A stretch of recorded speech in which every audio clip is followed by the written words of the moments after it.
with different versions. And want to do that on demand at runtime with own kind of objects.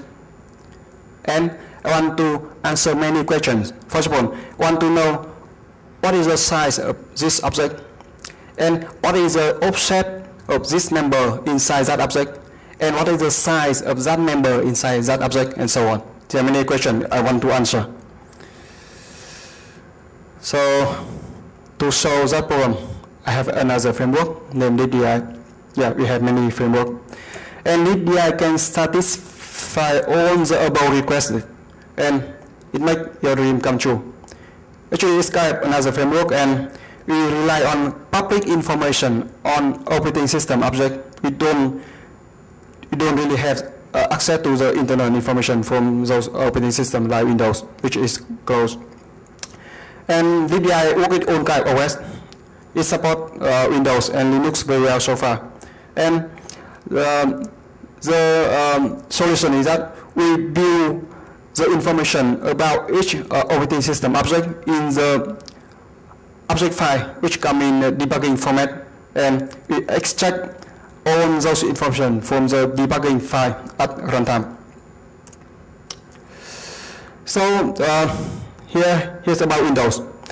To support Windows, initially I rely on the React OS source code.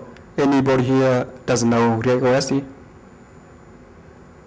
React OS is an open source project that they try to build the open source OS that can run on the Windows application. So the idea is that if you have some Windows application, normally you have to buy Windows OS to run your application, right? So the idea is that if you have React OS, you can run your application, Windows application on React OS, and you don't need to buy Windows OS. That's the idea. And React OS is free and open source. It supports Windows 3000, 2003 and up. And you can see that to get the information from the Windows object, I compile the React OS file header with the debugging information. So you can see in the last slide, I use a GNU compiler, and I build my small program that include all the React OS prototype inside the code, and I compile it with debugging option. And the idea is that with each version of Windows, I have one object file. So there's some problems because React OS so far only support Windows 2003 and up. So I need to patch the React OS header so it can support Windows XP and the version other Windows version before that. And I rely on Windows debugging simulator, which is open to the public. And besides that, really React OS, there are many problems in the information. First of all, there are many incorrect information in the React OS source code. So I need to fix the incorrect and not updated data structure from React OS, so we can support Windows Vista and Windows 2008, for example. And for the recent version of Windows, like Windows 7, React OS doesn't support. So I need also to patch React OS prototype header to support Windows 7. And here are some EaglEye API, so you can see that how we can use it to access to all the information from those objects. First of all, you can see that the top function di structure size. You can use this one to get the structure size if you give this function a structure name. You can also give the size of each member inside the structure if you use the second function di member size, and you need to give this function the structure name and member name. And even to get the offset of a particular member, you call the third function di member offset, and you give this function the structure name and the structure member. Here's a very simple code using EaglEye. That even to get the information from the Windows XP Service Pack 3 version, I can call the function named di open, and I open that object file for build for Windows XP service factory. And the next slide, I can call DI structure size to get the size of E process structure.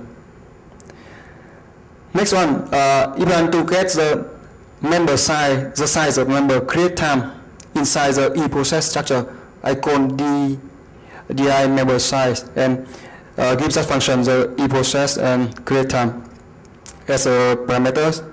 And lastly, you can see that I can get the offset of create time using the DI member offset function. So it's very easy, and you can do that at runtime with own version of Windows. You can access to all the structure and all the member inside each structure. Okay, so after you can access, you can have the internal information of all those objects. You can use those information to actually extract those objects from the virtual from the memory with the virtual machine for you. So we design the API, so it's very hard to be abused by the malware running inside guest virtual machine. So we design the API so that you can get the first object in the list object. For example, you want to get the list of all the kernel module inside the virtual machine. You call one function to get the first object, first kernel module, and after that you have another function to get the next kernel module inside the list, and so on. You repeatedly call that function to get the next object until you reach the last object. So here's some simple API from EaglEye. For example, you want to get the first process inside in the list of all processes inside the virtual machine.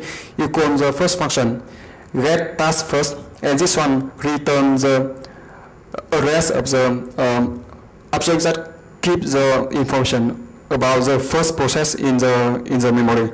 And after that, you call the get task next to get the next process inside the list, and you repeat that process again and again until you reach the last process inside the list of all the processes.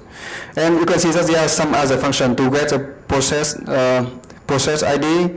You can get the first DNN file opened by that process, and you can get the next DNN file in the list of all the DNN file opened by that process, and you can keep calling the last function until you get all the DNN file opened by that process.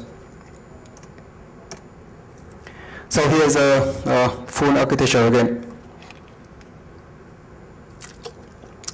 So you can at the bottom layer, you have framework named libdi, and libdi can give you the access to the debugging information in all those objects I showed you before.